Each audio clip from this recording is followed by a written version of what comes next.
Good evening. Welcome to South Asia Newsline. I'm Yeshi Johnson. Here are the top stories we are tracking for you on Wednesday, the 30th of June. Two terrorists neutralized in encounter in Kulgam district of India's Jammu and Kashmir.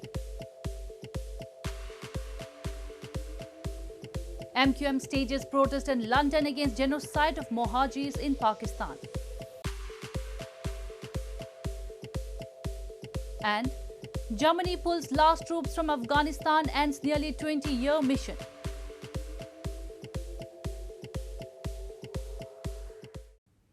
And now for all the details. Two terrorists were killed in an encounter in Chimar area of Kulgam in India's northern Jammu and Kashmir territory on Wednesday. The operation was still underway till the last reports came in. This is the second encounter in the past 24 hours. On Tuesday, two terrorists, including a top Lashkar-e-Taiba commander and a Pakistani terrorist, were eliminated in a joint operation carried out by the security forces in Srinagar district.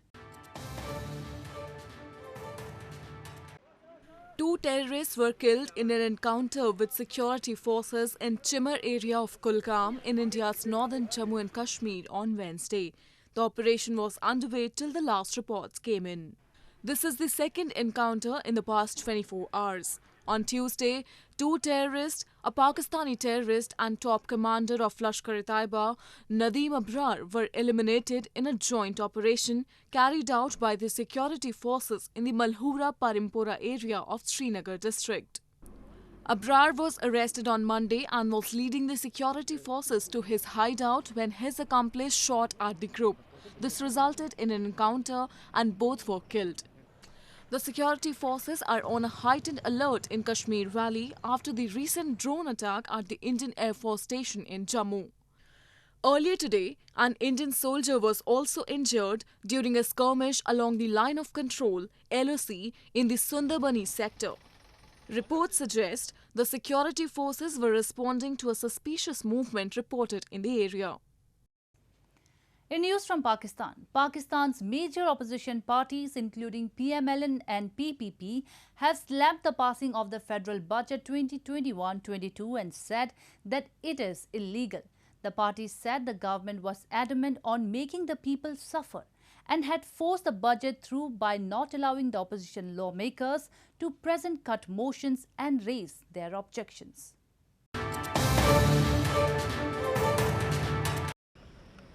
Pakistan's major opposition parties including PMLN, Pakistan Muslim League Nawaz and PPP, the Pakistan People's Party on Tuesday, slammed the passing of the federal budget for the financial year 2021-22 and said that it is illegal and has robbed the members' right to vote in the National Assembly.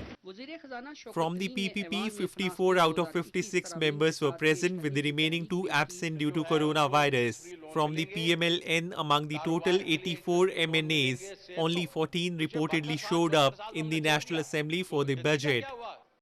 Pakistan People's Party chairman Bilawal Bhutto Zardari said the government was adamant on making the people suffer and had forced the budget through by not allowing the opposition lawmakers to present cut motions and raise their objections. This budget has no legs to stand on. This government has no legs to stand on. They've lost their moral authority from day one. They have no legal standing on the latest budgets that's passed by the National Assembly of Pakistan. Meanwhile, Pakistan Muslim League Nawaz spokesperson Maryam Aurangzeb slammed the government for food inflation that stands at 16% and for unemployment that is at 15%. She said the budget contains very stringent measures for the middle class and demanded withdrawal of the new tax policy. The budget comes at a time the cash-strapped country is facing an economic crisis aggravated due to the coronavirus pandemic. Moving on, Pakistan's Muttahida Qawmi movement staged a protest earlier this week outside the Pakistan High Commission in London against atrocities by Pakistani forces on Mohajis, the community of Urdu-speaking immigrants who settled in Pakistan after its formation in 1947. The protesters condemned and raised voices against oppression of Mohajirs through demolition of their homes and properties. Pakistan's MQM Muttahida Qawmi Movement's UK chapter staged a protest outside Pakistan High Commission in London earlier this week against atrocities by Pakistani forces on Muhajirs, the community of Urdu-speaking immigrants who settled in Pakistan after its formation in 1947. The protesters strongly condemned and demanded an end to oppression of Muhajirs through demolition of their homes and properties, including recent apex court orders to destroy residential complex of Nasla Tower in Karachi. The protesters also highlighted what they termed as the economic and physical genocide of Muhajirs in Pakistan since 1992 in the form of extrajudicial killings and enforced disappearances. कानूनी और जायज़ तजावज़ात को मिसमार किया जा रहा है। हम इसकी मजम्मत करते हैं। हम यही कहने आए हैं कि ये सिलसिला बंद किया जाए, जो मावरा अदालत कत्ल हो ये सिलसिला बंद किया जाए, जबरी गुमशुदगियों का ये सिलसिला बंद किया जाए, यही हमारा मौका है। Later, MQM representatives handed over a memorandum to Pakistan High Commission condemning the ongoing operation against Muhajirs and also sale of Karachi's lands to China and military subsidiary Real Estate Baharia Town. In news from Afghanistan, the German military has concluded its withdrawal from Afghanistan after almost 2 decades, finishing Germany's deadliest military mission since World War II.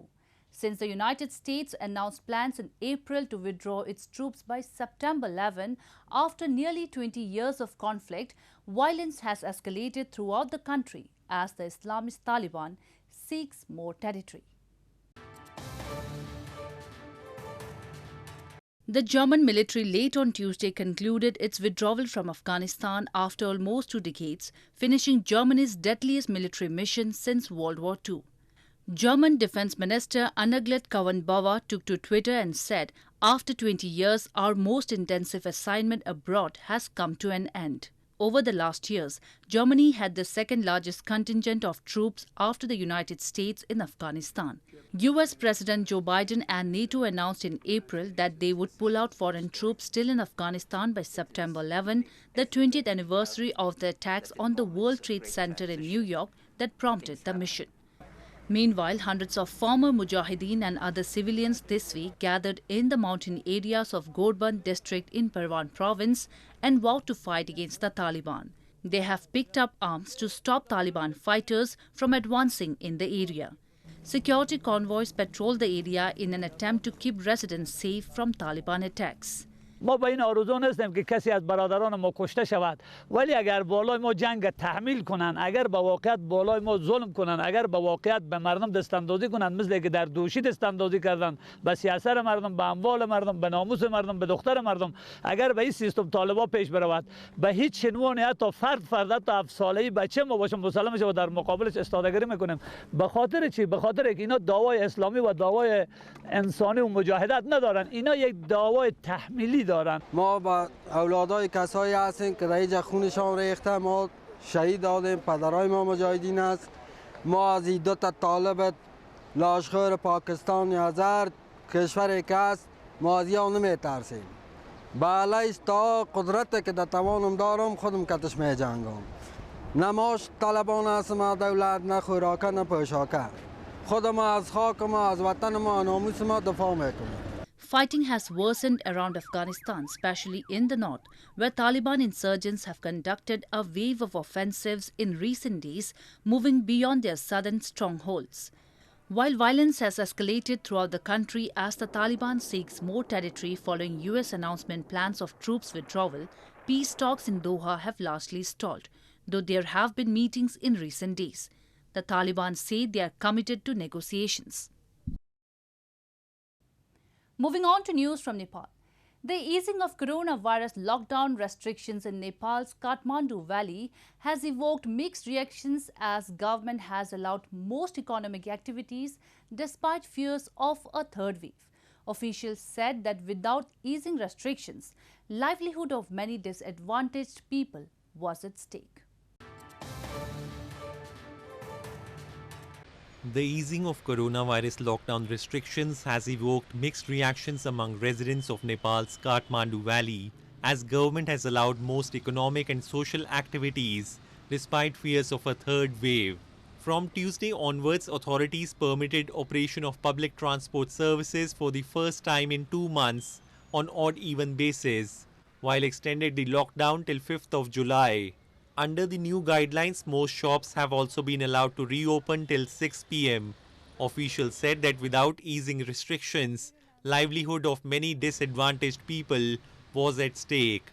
यो चाहिँ एकदम खुसी लागेको छ किन भन्दाखेरि यो गाडीहरू नखोल्दाखेरि चाहिँ जस्तै बिरामीहरू हुन्छ नि अति आवश्यक गर्नेहरू मान्छेहरू चाहिँ तपाईको घर-घरमा बसिराछन् के हस्पिटल जान पनि पाइरहेको छैनन् त्यसैले एकदम राम्रो छ जस्तै सरकारले के गरेछ भन्दाखेरि पेन्डेमिक हेरेर त अझै पनि मतलब लकडाउन गर्नै पर्छ जस्तो लाग्छ हैन तर त्यसरी पनि फिजिबल हुँदैन लङ रन सम्म त अब कति जनालाई काम गरेर खानुपर्छ तर नर्मली अब प्राइभेट भेहिकल नहुनेहरुलाई चाहिँ गाह्रो नै छ कसरी जानी फेरि जानै पनि पर्छ त्यही हो Nepal, as of Wednesday, reported 35,310 active cases of coronavirus and the death toll stood at 9,071. Last week, private vehicles and taxis were allowed to operate under the odd-even number rule. The Kathmandu Valley has been under a lockdown since April 29. The Maldives has announced that it will open its borders for South Asian countries from July 15. The Ministry of Tourism in Mali said in a tweet that the only prerequisite will be to have a negative RT-PCR test. The island nation, which has been a top attraction for Indian tourists during the COVID-19 pandemic, shut its borders last month. Maldives Tourism Ministry in a tweet on Tuesday said that the Maldives will start issuing on-arrival tourist visas starting 15 July to tourists travelling from South Asia. Tourists will require negative PCR result to enter Maldives. The Maldivian government will, however, review the situation periodically between July 1 to 15 in the wake of the COVID-19 pandemic. The island nation's economy is heavily dependent on tourism and it has been waiting for the situation to ease so it can restart business. Meanwhile, with 178 additional COVID-19 infections confirmed nationwide, Maldives' COVID-19 case count has risen to 73,660 as of Wednesday. The country has so far administered 316,704 people with the first dose of a vaccine, while 189,529 have been administered with 2 doses. With relaxations in COVID curbs due to dip in coronavirus cases, India's northern Himachal Pradesh state is witnessing increase in tourist footfall. People from neighbouring states plan quick getaways to the hilly terrains to get a respite from the soaring temperatures.